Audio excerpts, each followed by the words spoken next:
All right, let's see. Let me make sure that we're actually live here. I'm actually traveling today. Well, hold on, let me look here. Let me see if we're on.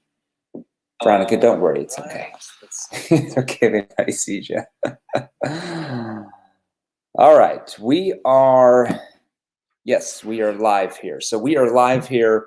Welcome to Thursday. So Thursdays is an interesting day. So Thursdays, we go live here in the Facebook group Sales Revolution, and you're able to ask us any question that is actually on your mind about selling. Okay, now keep it to selling. Don't ask me if I like hot dogs or hamburgers better. You know, we don't have to talk about food, but you're going to keep it to selling. And today you're able to ask me any question that you have about selling. Now, let me lay out the ground rules for you, all right? Hopefully you can hear me. So we're traveling today. We're up here at the beautiful lake of the Ozarks. Has anybody ever watched on, I think is it on Hulu or maybe Netflix, that series called Ozark? So we have, do you like hot dogs? I don't know. Hot dogs I've heard are really not good for you. They're like pig hoofs or something, but I don't know if that's true, Kenny. So I don't know. So we're up here at the Lake of the Ozarks this weekend. Hopefully we have good internet here where we're staying. And yeah, it's going to be fun. Now, if you're brand new to our Facebook group, okay, or let's say if you're on YouTube right now, because when we stream this, we go live on YouTube, we go live in our Facebook group, Sales Revolution, we go live on my personal Facebook page as well. So if you're brand new to our Facebook group, this is me. This is Jeremy Miner. I'm the chairman and founder of Seventh Level, and we're an organization, we're a company that helps sales professionals just like you. We help salespeople, coaches, sales managers, executives, and business owners transform the way they and their teams sell by learning how to use specific skilled questions, okay, in a process that works with human behavior. That's very key, rather than works against it. That's called neuro-emotional persuasion questions. Now, we teach that with the right tonality, okay? Tonality is important, very important. That's probably half the process. That puts your prospects at ease, eliminates sales pressure, and gets your prospects to persuade themselves. Now, if you are not in our Facebook group, just post in the comments like, hey, I'm not in your Facebook group, dude. And somebody on my team will send you a link to join our private Facebook group. We go live in there about 4 to 5 times a week with different trainings, okay? Now, along the way, if you want to know more details about how we can help you sell a lot more of your products and services than you are now, like we have for thousands of our clients at this point. We have 2,679 testimonials in the first 2 years. Maybe we just got lucky with all those people. I don't know what happened. But anyway, so if you want to be one of those people, you want to sell a lot more of your products and services, in the comment section, post hashtag NEPQ, post hashtag NEPQ. And either myself or someone on our team will message you more details about how we might be able to help you as well with what you sell. Now, if you're on the live right now, I want you to post hashtag live. So if you're on live right now, I want you to post hashtag live. And if you're on the replay, I want you to post hashtag replay. So if you're on the live right now, post hashtag live. If you're on the replay, I want you to post hashtag replay. Okay, now for each of you that are on right now, there's like 33, 34 of you on here underneath these 3 different platforms that I see. I want you to smash the heart button. So go ahead and smash the heart button. For each of you on, smash the heart button. I want you to smash the like button. So go ahead and smash the heart button several times. Smash the like button. The reason why we have you do that is it creates more engagement in our Facebook group, and more people in our Facebook group or on my private Facebook page or on YouTube can actually see and can actually ask me questions as well. Now, here's the ground rules of the ball game, okay? Have to always do this. When you ask me a question, don't just throw out a random question because I don't know where that's coming from. I want you to say this: I sell this, here's my question. So let me give you an example. I sell life insurance, here's my question. I sell real estate training, here's my question. I sell SaaS, here's my question.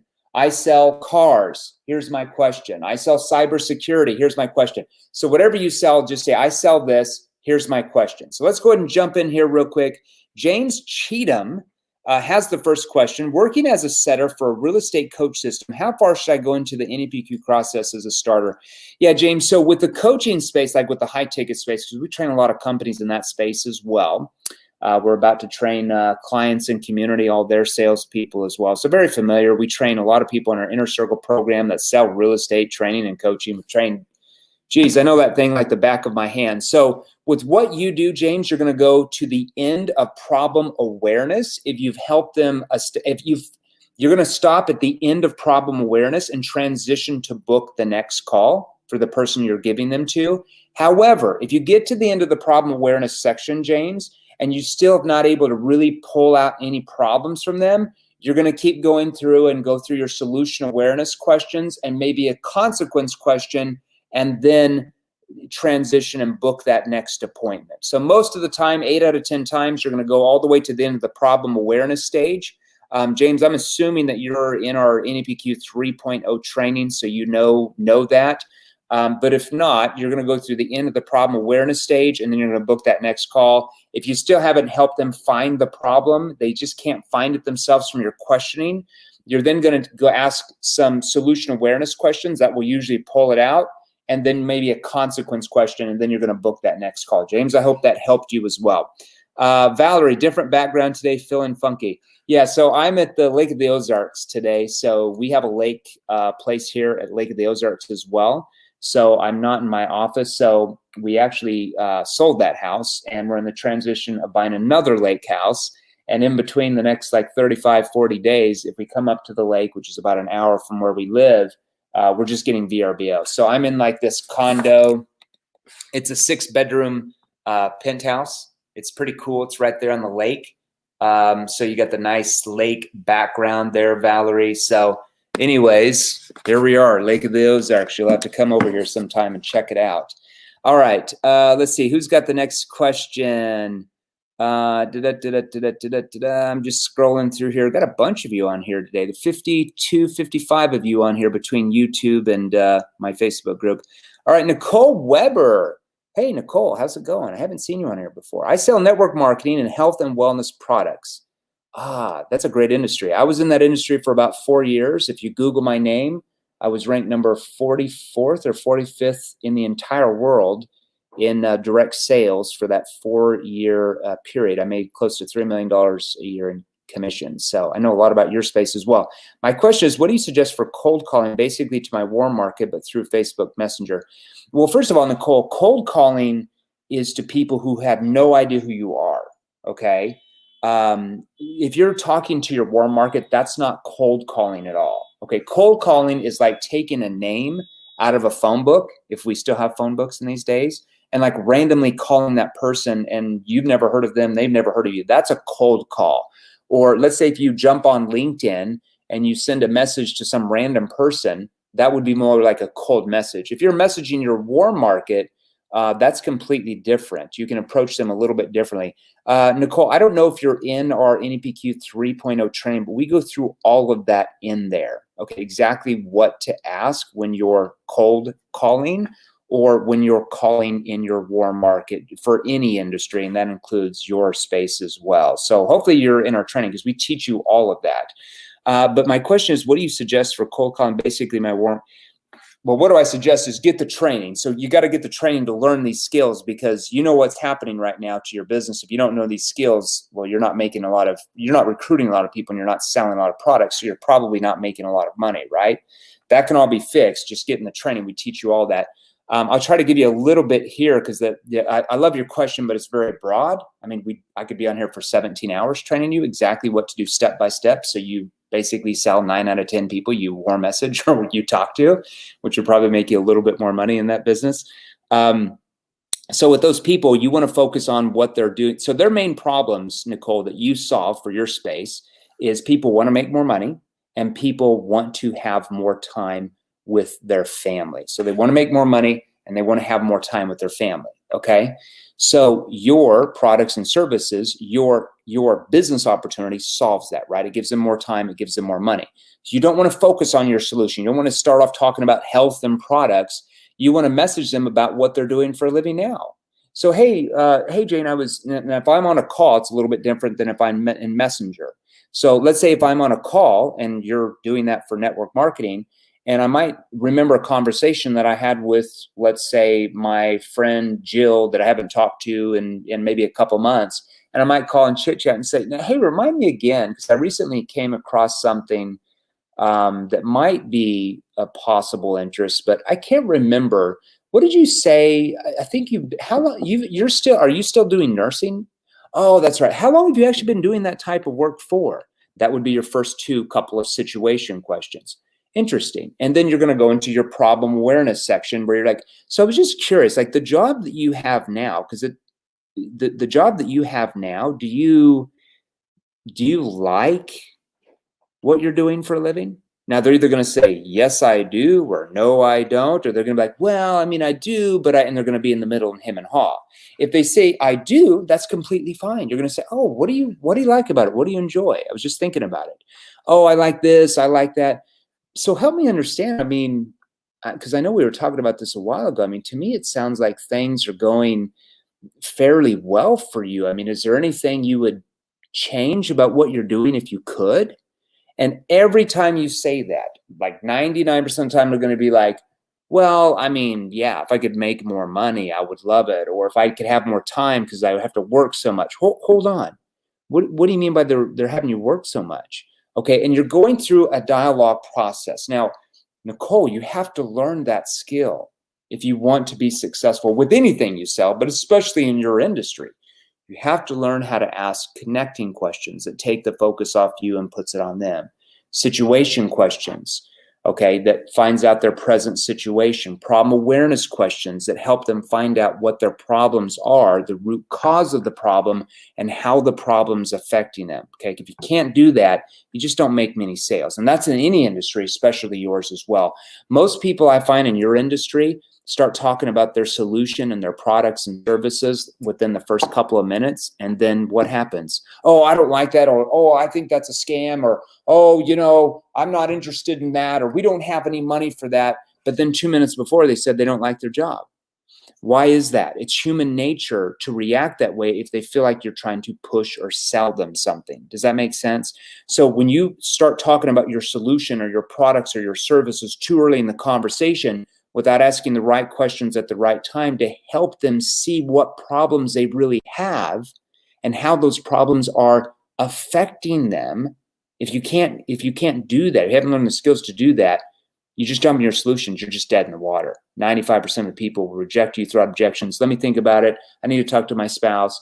I need to talk to my uncle. I need to talk to my CPA. I need to talk to my financial advisor. I need to talk to my uncle who lives in a van down by the river. Like, they just make up excuses to try to get rid of you. So Nicole, hopefully that gave you a little overview. I could literally train you for the next 17 hours straight on exactly what to do from A, B, C, all the way to Z to basically get almost every prospect you talk to close themselves. Okay. You're in a really easy industry if you know the right questions to ask. Okay. So hopefully you can get into our training because we teach you all that in there. All right, let's keep going here. Kelly Gerards, I sell life insurance via telesales. Know a lot about life insurance, train a lot of companies and salespeople in that space too. I've got people selling life insurance, just so you know, Kelly, that make $80,000 in commissions every month. Booyah, but they've learned the right skills. Here's my question. In that initial greeting, once they pick up the phone, how would you clear up those things they say? I never filled out anything, don't have time, not interested. Well, Kelly, one thing you have to understand is all of that is triggered, okay? Prospects don't say those type of things unless when you first call them, your tone, your tonality, or your body language, if it's on Zoom, triggers them to react that way. Now, with telesales, I know you're calling them because I know how your space works. They fill out some generic form from 2 or 3 weeks ago. That lead gets sold to 5 or 6 different agents or companies, and then you guys are all like calling them 17 times a day. And because of that, it triggers a lot of sales resistance in them. So when they answer the phone, they might have already heard. Somebody asked me, does NEPQ work for life insurance? Probably not. No, it probably wouldn't work for life insurance since we train some of the biggest life insurance companies in the world. Probably wouldn't work for yours, though. It might be different. I don't know who asked me that. I can just see, it says Facebook user. Yes, it works for any product, any service, any industry. I don't know if you just heard me. We have life insurance agents that make 40, 50, 60, 70, 80,000 a month in commissions as a 1099 or W-2 rep. So obviously it works. We train almost 900 different industries at this point. I'm probably pretty sure it works in every industry. Unless asking questions at the right time in the conversation that works with human behavior somehow would not work for life insurance. I'm joking. I'm always salty. I'm always sarcastic sometimes, guys and gals. I apologize. It's just my nature. Okay. So back to Kelly's question. How would you clear those things up? Okay. So when they say I never filled out anything or don't have time or not interested, realize they filled out a form. So if they filled out a form 2 or 3 weeks before, what does that tell you? That they obviously have some type of problem, or maybe they know about something and they're wanting to know about it. Nobody responds to information or asks for more information or asks for a phone call if they don't have a type of problem. So it's what you're saying, Kelly, when you first start talking in your tone that's triggering them to feel like you are just trying to sell them something. And that's why they give you smoke screen objections like, we don't have the time, I'm not interested, I didn't fill out anything. It's just like if you go into, let's say that you need some jeans for work tomorrow. You need to wear a pair of slacks. And you go into, let's say, Nordstrom's or JCPenney's or whatever, and they say, how can I help you? Just looking. It's a knee-jerk reaction because every salesperson you're used to that sells retail says, how can I help you? So it's the same thing with insurance salespeople. Every single salesperson that calls says the same damn thing. Hi, how's it going? I saw that you filled out a form, interested in insurance, and I was just calling, and boom, you're done, okay? So you have to learn, Kelly, you have to learn the right skills or my God, you're just losing money. You're like throwing money. You're like taking $100 bills and like literally throwing them out of your pocket like this every single minute because you don't know what to do to stop the triggering of sales resistance, okay? So you have to learn what are called connecting questions. Well, you have to learn everything in NPQ if you want to make a lot of money like our clients do. So connecting questions, Kelly, take the focus off you and puts it on them. Hey, is Jane there? Hey, Jane, this is just Jeremy Miner with XYZ life insurance policy. Looks like you filled out a form, looks like a few weeks ago about possibly looking at different quotes and different types of policies for life insurance for maybe additional protection. And I just had time to get back to see if I could possibly help. Now, I was curious, have you found what you're looking for, or are you still looking? Now, Kelly, did you notice how I slowed down? How I acted calm and relaxed and conversational? When we teach life insurance agents how to do that, and then how to transition into situation questions and problem awareness to help the prospect find out their problems, because most of your prospects, even they fill out a life insurance form, Kelly, don't even know they have a problem. They don't. Most prospects in any industry don't know they have a problem. Or maybe they do know they have somewhat of a problem, but they don't know how bad it is. Or maybe through your questioning ability, especially when you learn NEPQ, you help them find 2 or 3 other problems they didn't even think they had. And that makes you far more valuable in their eyes, where they're going to pay way more, okay? Or maybe they don't understand how bad the consequences are of the problem if they don't do anything, okay? So until you learn those questions, Kelly, until you learn how to verbal pause in certain parts of those questions, like we teach our clients, guess where you're going to go? You're still going to get those same objections, and you're going to lose those sales that our clients in your space make every time they talk to them. So Kelly, hopefully you can get into our NEPQ 3.0 training, because if you were, you wouldn't have that problem. So I hope that helps you, my man. Now, Kelly, I can't see your picture, so I don't know if you're male or female. So if I can't see your picture here on my phone, so I don't know if you're a guy or a gal. So don't be offended. I just can't see your picture. And Kelly could be male or female name. I got my mom named me the boring name, Jeremy. You know, every guy in the late 70s, early 80s was around here anyways was named like Jeremy, Jeff, or Jason, or John. So I got one of the boring names. So at least you have a better name than I do. So Kelly, hopefully that helped you. Chris, Kevin, you guys, I'm always cheeky. I apologize. Chris, broad question, but what would you say is your #1 most recommended sales book? Well, if you want theory on how the consumer's mindset has changed, buying behaviors have changed. One of the best books to read about that is by Daniel Pink, To Sell is Human. To Sell is Human by Daniel Pink. If you want a book that actually teaches you how to ask those questions and actually teaches you what to do, you're probably going to have to read the first book that's about to come out on that subject, that's written by myself and Jerry Acuff. So Jerry Acuff is the CEO of Delta Point. It's a leading consulting firm back east and out of Virginia. He trains a lot of Fortune 500 companies. We work with him as well with some of our clients. And so we're writing a book. It's almost done. It's going to be published, from what I understand, early fall of this year. And it's called The New Model of Selling, How to Sell to an Unsellable Generation. So you want to pick up that book for sure when it's hot off the press, I think sometime in September or October. There's really no book out there that teaches you step by step what questions to ask and how to ask those. Now, you can't learn tonality or body language training by reading a book. That has to be done with group coaching and one-on-one coaching. Those skills, you can't teach tonality by reading words in a book, right? That has to be taught by our sales trainers and myself in our advanced NEPQ 3.0 and our inner circle trainings. Okay, but that's would be my suggestion. But if you want theory, Daniel Pink, To Sell is Human's great. Nicole, I'm not yet in NEPQ 3.0. Nicole, what the hell are you doing, sister? How many sales are you losing every single day because you don't know what to do to get those people to persuade themselves?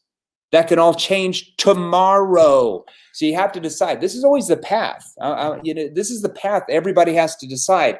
Do you just keep chucking down the path, trying to figure it out, hoping and praying that something you're going to say is going to trigger the person to want to buy?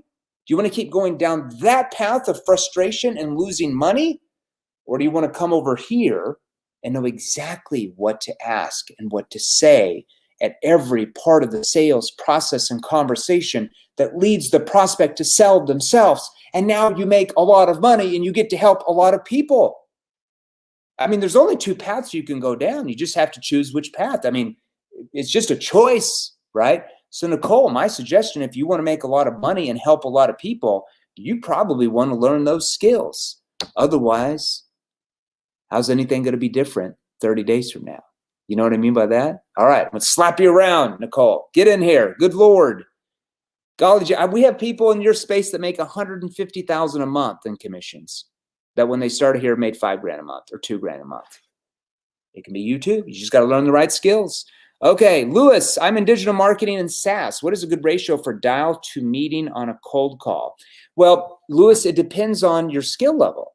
So if you don't know what to say and ask when they answer the phone, for most SaaS companies, it might be like, hey, if you can, if you talk to 10 people, if you can get one person to set up an appointment with us, or you can do that, then you're doing really good. In our industry, like when we train people, Lewis, in your space, because we train a lot of companies in SaaS too that do tens of millions of dollars a year that were startups a year ago, okay? They'll get 25 to 30%. So if they talk to 10 people, they'll book 3 appointments out of that. Whereas normally they thought if they booked 1, it was really good. We tripled their numbers, okay? Because Lewis, you have to have the right skills. All the motivation, all the personal development, all the Tony Robbins that you listen to every day is not going to help you a damn dime once the prospect answers the phone and says, hello, who's this? If you don't know what to say, or more importantly, ask that gets the prospect to want to engage with you, you're dead in the water. So when you call and say, hi, is this John? Hey, John, my name is Lewis. I'm with XYZ Company. And what we do is, click, hi, is this John? Hey, John, this is Lewis. I'm with XYZ Digital Service Company. And the reason why I called you today was, click, we're not interested. We already have that. We don't need that. He's not here right now. I'll have to think about it, but I think we're already good with we're good with who we have. It's because you say the same thing that every single cold caller selling SaaS, selling digital marketing, selling cybersecurity, selling alarm systems, selling financial services, selling life insurance, selling anything says to them every single day. And because you sound like everybody else, they treat you like everybody else, and you get commoditized and thrown out of the water. So when you learn NEPQ, which I've been messaging you about, but for some reason you don't want to learn it, I guess you can keep staying with the same ratios you have right now, because I've been messaging you myself, my man. When you learn NEPQ, you don't have those problems. So you have to learn what's called a problem statement. Okay, a problem statement, and we teach all this. It's in, I think, module 3 of the virtual training course. That's a 17-hour virtual training course, okay, AI. And I think in module 3, we teach connecting, and we also teach a good 45 minutes to an hour of straight cold, I think just an hour of straight cold calling training, okay? So you come up with a problem statement, and you want to help the prospect that answers the phone, whether it's the gatekeeper or the business owner or a C-level executive, whoever, it depends on the type of business you're calling.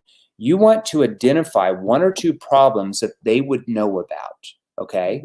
Now, for your space, I know what those are because we train a lot of companies in your space, but I'm not going to give that to you. But I'm going to give you a generalized approach, okay? So if I say, hi, my name is, I'm with XYZ company, and the reason why I called is, you're dead. Oh, you're just dead. That's what everybody says. And so you sound like everybody else. So you're going to call up and say, yeah, is John there? Oh, hey, John. Yeah, this is just Louis Gines. I was wondering if you could possibly help me out for a moment. Sure, Louis. Yeah, what can I do for you? What's this all about? Well, I'm not quite sure you could yet. I called to see if your company would be open to, I would say, looking at any possible hidden gaps in the way that you're generating leads that could be causing you to lose sales every month. Now, Louis, I don't know if that's what we would do for your space or your industry, because we train a lot of different spaces. We train SaaS too, so there's different things that they solve. But the formula is the same. When I say, yeah, this is just Louis Gines, what does the word just mean in the English language when you make a phone call? It means that they should already know you. Like, it's not a big deal, okay? These little tweaks completely make a difference if they want to set up an appointment, or actually if you can make a sale with them at all. Usually with SaaS, you're setting up an appointment, okay? First call, you're going to take them through a discovery, then set up a call for a demo, okay? So I was wondering if you could possibly help me out for a moment. Now, human beings do what? They want to help other people. So most people say, sure, how can I help? Or yeah, who's this again? Or what's this all about? That's the response you want. It's not meant to sell them. It's meant to get them to want to engage with you, okay? Because if you can't get out of the first 5 seconds, you're dead in the water, okay? And then you say, well, I'm not quite sure you should. I'm not quite sure you could yet. What does that do? It means you're detached. I don't know if you can help me or I can help you, okay? That's what that does. So it takes pressure out of the call. It takes sales pressure out of the call. And then I say, I called to see if your company would be open to looking at any possible hidden gaps in your blank that could be causing you to blank. Now, you have to fill out those blanks. Now, that's the start of that conversation. But what are you going to do when they say, sure, well, what's this all about? Or what do you mean? What do you ask then or say? Louis, if you don't learn those skills, what happens? Well, you know what happens. It's what's happening to you now. You're not making a ton of sales. That can all change when you know exactly what to ask that gets the prospect to want to engage, especially on a cold call. So I hope that helped you. Guys, I've got 2 more minutes because I have a meeting coming up. Nicole, thank you. Gab, it's still unclear about going through the training. Is the rationale question at the end of the problem awareness necessary if you've uncovered the problems enough, or what's the purpose of asking? Yeah, Gab, so I don't know what you sell, but that's a very important question. So at the end of the problem awareness stage, you have to understand, usually the first problem they tell you is just the surface of what's really going on. You have to understand they're not going to just tell you everything and the truth within the first 4 to 5 minutes. So the reason why we have the rationale question is to get something else out of that, or not just find out their why, but what's behind that why. What's going on? So when I say, Gavin, after they've already told me 1 or 2 things they don't like about what they're doing or they're using, that's usually surface level, okay? So what we do So help me understand, Gavin, I don't know what you sell. Next time, put what you sell, because that'll help me come up with a question. So what we do is, well, help me understand, just so I can see the rationale behind you, possibly looking at, getting more financial protection. Let's say if you sold life insurance, I'm just throwing something out. But besides just wanting I guess, a bigger policy, what's the main reason why you're looking for more financial protection rather than just, hoping something that doesn't happen? Okay. Or let's say if I sold Amazon training, I'm selling a BizOp like Nicole sells, like network marketing. So help me understand, just so I can see the rationale behind why you might be looking at your own business. But besides just wanting to make more money, you repeat back what they said they wanted. What's the main reason why you're looking for your own business rather than just getting a higher paying job or something? And it's like, I'm skeptical when I ask that question. Do you see how that works? Okay. So Gavin, I hope that helped you out. Everybody, I apologize. I do have to run to a meeting. I always have a meeting every day at 3:30 Central with our PR firm out of New York. So I usually I get on there about 5 minutes late. They're like, where the hell have you been? Rick, I sell timeshare and work with the long-term existing owners coming in for a 90-minute incentivized presentation. How do I overcome baked-in resistance and objection overcome? Well, Rick, you have to learn NEPQ. You have to learn how to ask the right questions to get them to want to engage, because all they're doing is they already know what you're doing. They already know. They've been through it, most of them, most of the time. And so when you go into your canned presentation talking about the features and benefits and how everybody likes everything and blah, blah, blah, blah, blah, there's no emotion, there's no need, there's no pain. And selling timeshares solves an emotional need. And you have to learn the right questions to ask to help them see what their problems are. Now, with traveling, it's the same thing. It solves an emotional problem. It solves an emotional need. It's not somebody that they just do it for pleasure and that's it.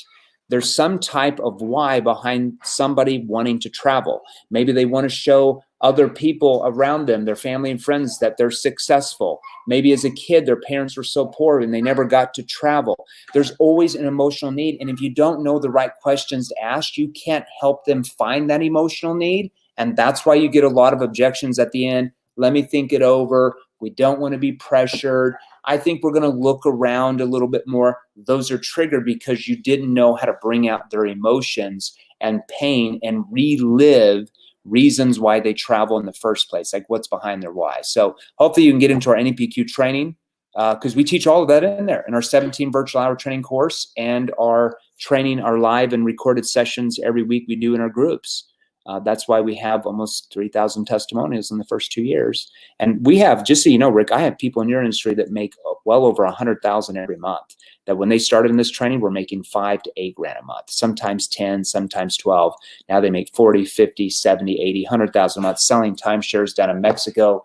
I mean, everywhere you can think of here in the United States. You just have to know the right questions. Guys, I have to run. My PR director, I'm supposed to be on him 2 minutes ago. He's probably already pissed. New Yorkers get pissed very quick. I'll see everybody soon. Thanks for having me on. This was a lot of fun.